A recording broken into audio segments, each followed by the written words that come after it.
Beleza, pessoal? Tudo bem com vocês? Vamos iniciar agora uma nova parte, né, desse capítulo de trabalho e energia, que é o vídeo 20, onde a gente vai tratar de um dos grandes princípios de conservação que existem na natureza, que é chamado princípio de conservação da energia. Tá? Mais especificamente, aqui no contexto da Física 1, a gente vai tratar de conservação da energia mecânica de um sistema. Tá? Mas, na verdade, né, o princípio de conservação da energia ele é absolutamente geral, né? Ele não se restringe só a sistemas mecânicos, né? A conservação da energia ela existe desde o limite lá da física quântica, que é a física, né, que descreve as interações elementares entre as partículas, até a cosmologia, né? Então, assim, a conservação da energia é uma coisa sagrada na natureza, né? Mas para a gente dar início ao nosso estudo do princípio de conservação da energia, nós vamos focar em sistemas mecânicos, tá? Ou seja, o que significa isso? São sistemas que envolvem dois tipos de energia básicas, tá? Que a gente vai tratar. A energia cinética, que nós já falamos, né? E uma outra forma de energia que nós vamos estudar a partir de agora, é a chamada energia potencial de um sistema, tá? Como a gente já vai ver aqui na sequência, energia potencial é um tipo de energia que tem a ver com a posição das partículas num sistema, né? Que você está estudando, um sistema físico que você está estudando, tá?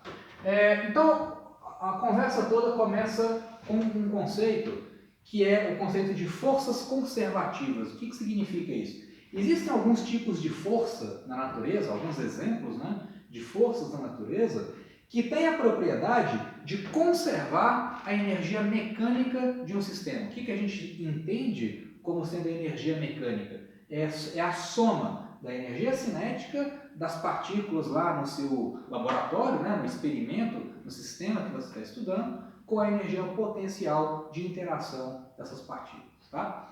Então, vamos pegar dois casos aqui bem básicos para a gente entender assim, quantitativamente o que é conservação da energia e mais exatamente o que é conservação da energia mecânica e o que são forças conservativas. Tá? Vamos começar aqui com um caso mais simples, que é o caso da força-peso, tá? O caso da força gravitacional.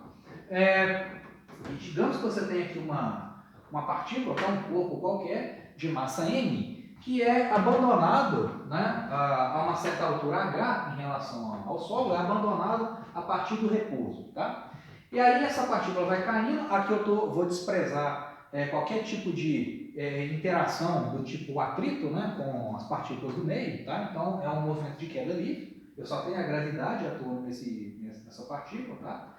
Então ela, um pouquinho antes de bater no chão, um pouquinho antes de chegar ali no chão, que é o meu nível, né, y igual a zero, a velocidade da partícula é v final. Tá? Então, um pouco antes dela colidir com o chão. Ou seja, ao longo de toda essa trajetória, daqui até um pouquinho antes dela bater no chão, a partícula está sofrendo apenas a ação da força-peso. Tá? Então, a força-peso ela está realizando um trabalho. Ela é aplicada, né, nesse corpo ao longo de um certo deslocamento h. Então, a força-peso realiza um trabalho. Como a força-peso é uma força constante, o trabalho de uma força constante é simplesmente força vezes deslocamento, vezes o cosseno do ângulo entre a força e o deslocamento. No caso, a força está para baixo e o deslocamento está para baixo. Né? Então, cosseno de zero, né, que é 1. Então, eu vou ter que o trabalho da força-peso é mgh. Força vezes deslocamento, intensidade da força, né, vezes o valor do deslocamento, né? No caso aqui é h. Tá?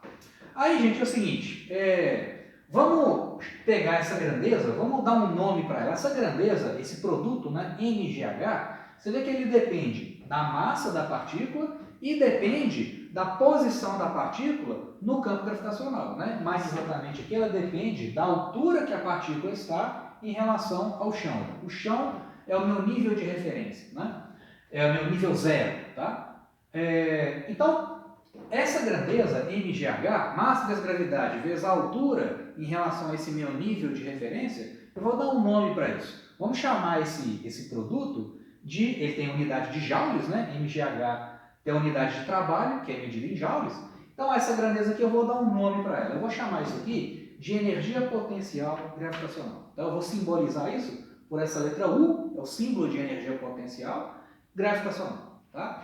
Então, vamos dizer assim, essa energia é uma energia acumulada no meu sistema quando eu desloco uma partícula, quando eu posiciono, né, na verdade, uma partícula de massa m a uma certa altura h em relação ao Sol. Por isso que eu falei inicialmente, né, que a energia potencial ela depende da configuração do sistema. Né? Você vê que essa coisa que eu estou chamando de energia potencial gravitacional depende, então, da inércia do meu sistema, né, que no caso está representado pela massa m, depende do campo gravitacional, que é o G, e depende da posição da partícula nesse campo gravitacional, que no caso está o H. Então, a energia potencial é uma energia de configuração do meu sistema. Tá? Quanto mais para cima a partícula está, maior a energia potencial gravitacional associada ao meu sistema. Tá? Bom, pelo teorema trabalho-energia, que a gente já cansou de ver, né, nos vídeos anteriores, quando essa partícula sai daqui e vem para cá, ela sofre um trabalho. E o que é o trabalho da força resultante? No caso que a força resultante é o peso. É a única força que está atuando nesse corpo, né, nesse exemplo. Queda livre, né?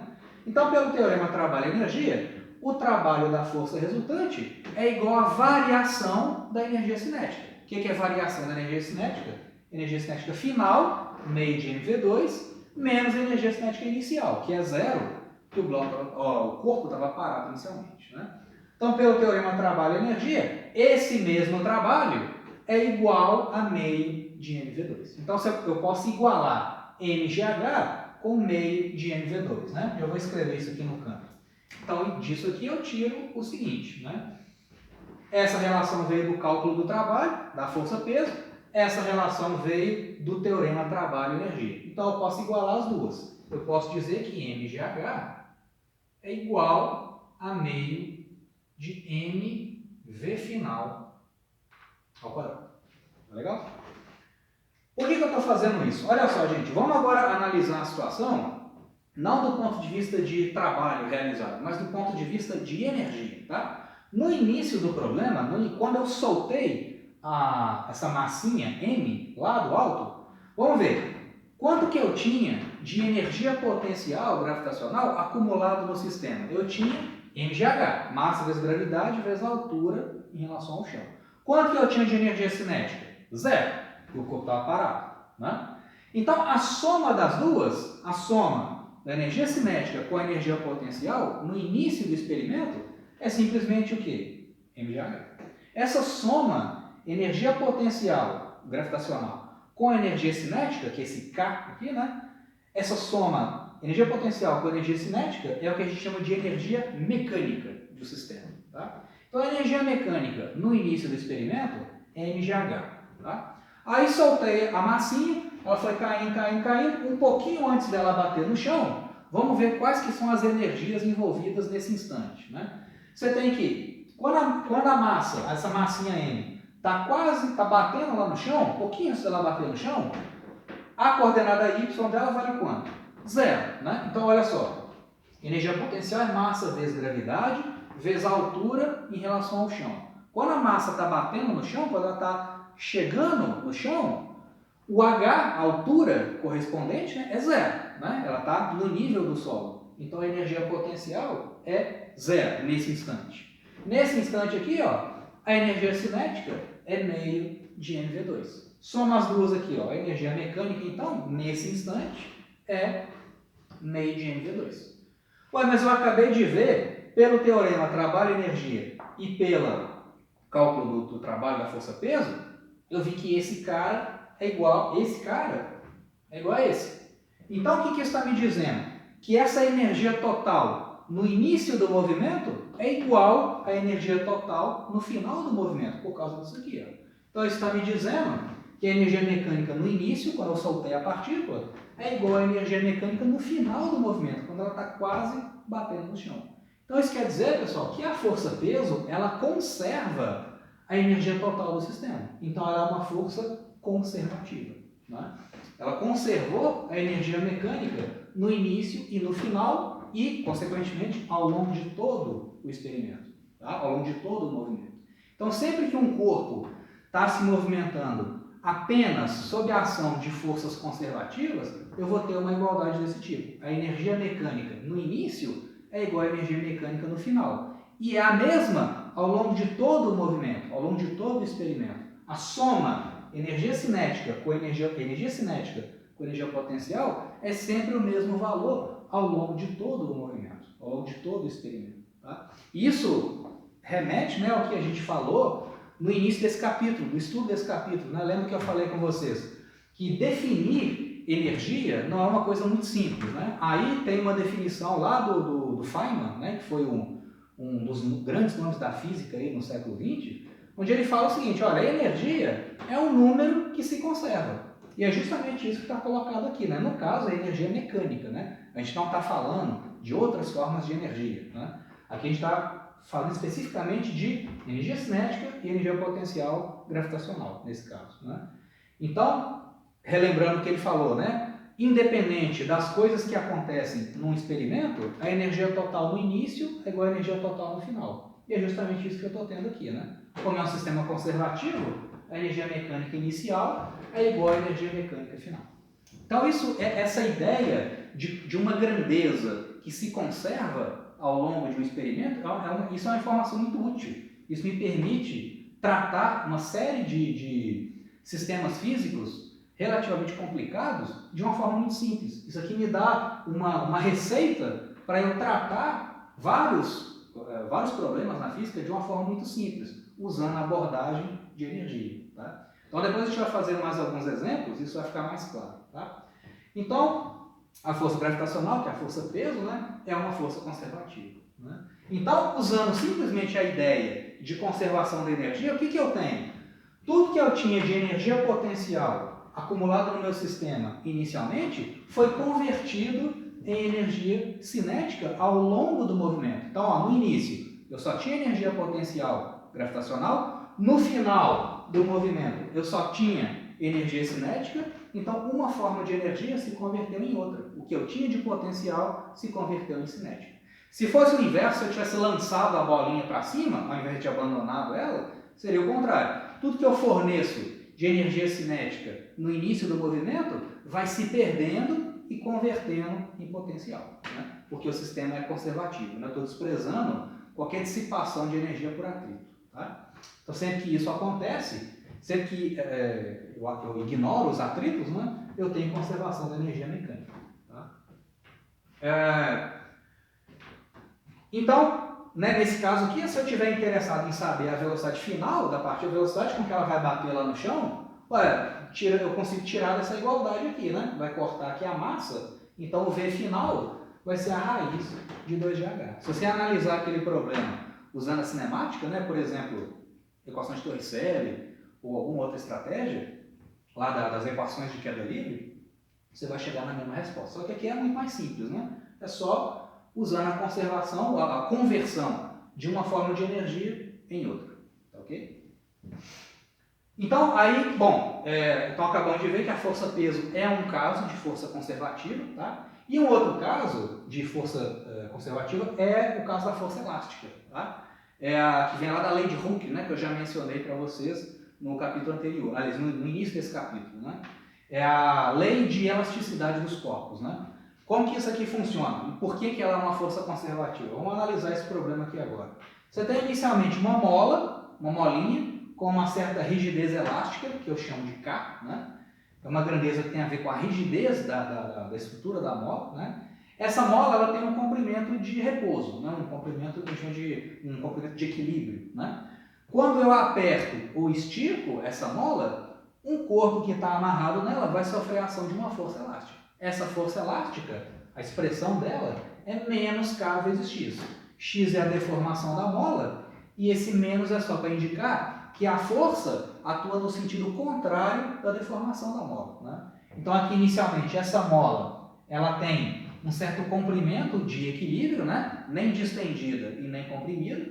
Aí eu amarro um bloquinho nela e aperto essa mola e fico segurando lá. Quando eu aperto essa mola, esse bloco fica sofrendo ação. Enquanto ela estiver deformada, essa mola exerce uma força elástica nesse bloco, contrário à deformação. Eu deformei para lá, a força atua para cá, né?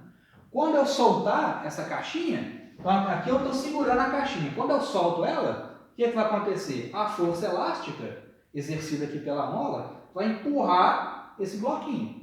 ou seja, vai realizar um trabalho sobre ele, né? Então vai realizar um trabalho desde essa posição até aqui, digamos, tá? Aí digamos que nesse instante aqui, ó, o bloquinho perde contato com a mola e vai embora, tá? Aqui eu vou desprezar os atritos também, tá? Então vamos ver aqui o seguinte, gente, olha só. Primeiro, desde essa posição inicial até a posição final, quando o bloquinho está passando por aqui, com uma certa velocidade, qual que é o trabalho que a força elástica realiza sobre o bloco? Ué, trabalho de uma força variável, né? A gente já viu isso, é integral da força dx. É uma força variável unidimensional, né? Ela só atua numa direção. Então o trabalho dela é integral de força dx. E essa força ela atua, a posição x da partícula varia desde x inicial, está aqui, até o x final, que é o x igual a zero, digamos, tá? Então o trabalho da força elástica nesse deslocamento vai ser o quê? Menos kx ao quadrado sobre 2, calculado de xi até zero. Substituindo ali os limites de integração, né? Você vai ter que esse trabalho é meio de kxi ao quadrado. Tá? Aí, fazendo um raciocínio parecido com o caso gravitacional, vamos fazer o seguinte. Vamos pegar essa grandeza aqui, ó, meio de kx2, que tem unidade de Joule, né, que é a unidade de trabalho, que é Joule.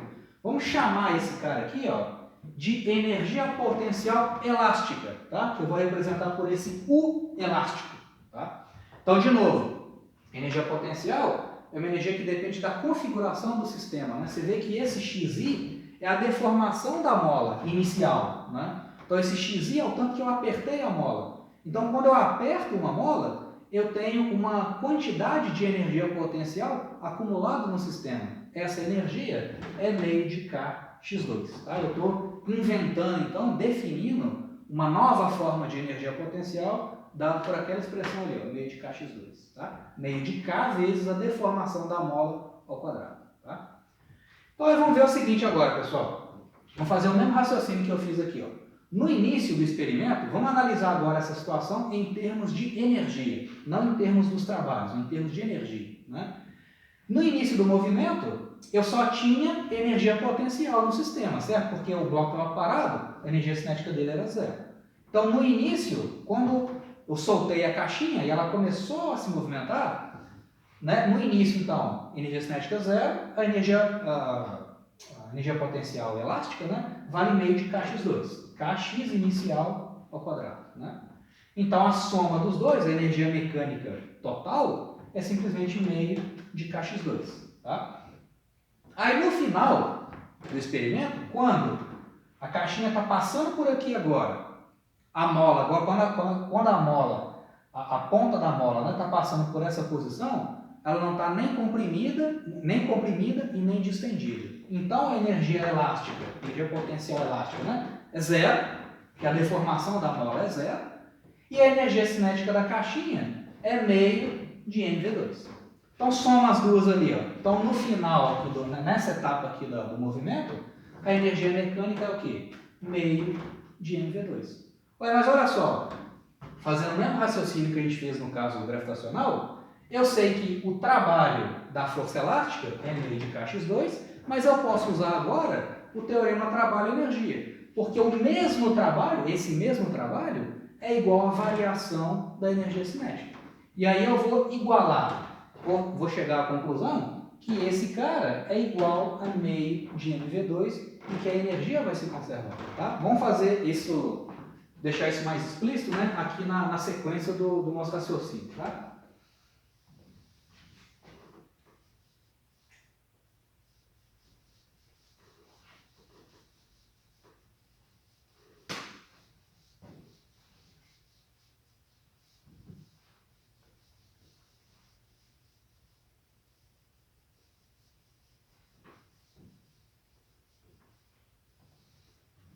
Então, o que eu tenho aqui, gente? Olha só. O trabalho da força elástica é meio de kx2. Mas a força elástica é a única força que está atuando na caixinha, na horizontal. Né? Que o peso anula a normal. Né? Então, a única força que está realizando o trabalho nesse experimento é a força elástica. Então, olha só. O trabalho da força elástica é igual a meio de K, XI ao quadrado. Certo? É aquilo ali que eu já conhecia. Mas, por outro lado, pelo teorema trabalho e energia cinética, o que eu tenho, gente? Que o trabalho da força elástica, né, no caso, é igual à variação da energia cinética do bloco. E quanto que vale a variação da energia cinética dele? A energia cinética final, meio de mv2, menos a energia cinética inicial, que era zero. Então, nesse caso ali, ó, o trabalho da força elástica é igual a meio de mv final ao quadrado. Ué, então tem duas expressões para o mesmo trabalho, né? Então eu posso igualar os dois. Então disso aqui eu tiro que meio de K x inicial ao quadrado é igual a meio de mv final ao quadrado. De mv final ao quadrado. Então isso aqui veio da relação entre os trabalhos, né? Trabalho calculado da força elástica. Isso aqui veio do teorema trabalho-energia. Ué, agora bate o olho nessas duas equações aqui, ó. Energia mecânica no início era igual a meio de Kx2, igual está ali. Energia mecânica no final do movimento é meio de mv2, que é o que está ali. Então essa igualdade implica o que para a gente, pessoal? Que a energia mecânica no início do movimento, energia mecânica no início, é igual a energia mecânica no final. Ou seja, eu tenho uma grandeza física chamada energia mecânica, né? Que é a soma da cinética com a potencial, que se conserva. Então, isso mostra para a gente que a força elástica é uma força conservativa, né? Ao longo de todo o movimento, a soma energia cinética com energia potencial vai dar sempre a mesma coisa. O que essa equação aqui está dizendo? Tudo que eu tinha inicialmente acumulado de energia potencial elástica foi sendo convertido em energia cinética devido ao trabalho de uma força conservativa, que é a força elástica nesse caso, né? Então aqui, ó, isso implica o quê? Que energia potencial elástica foi totalmente convertido em energia cinética.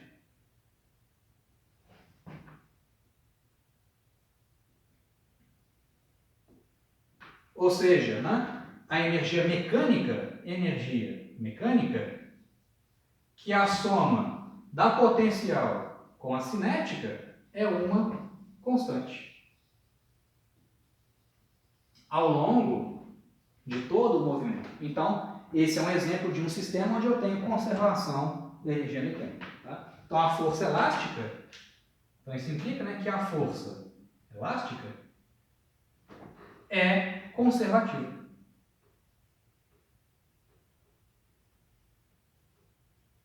Ela é um exemplo de força conservativa. Tá? Aqui no curso de Física 1, a gente vai se limitar a essas duas forças conservativas. Tá? É a gravitacional, né, a força-peso, e a força elástica. Tá? Mas existem outras, por exemplo, lá na Física 2, a gente vai estudar a força elétrica, né, entre cargas, que também é um exemplo de força conservativa.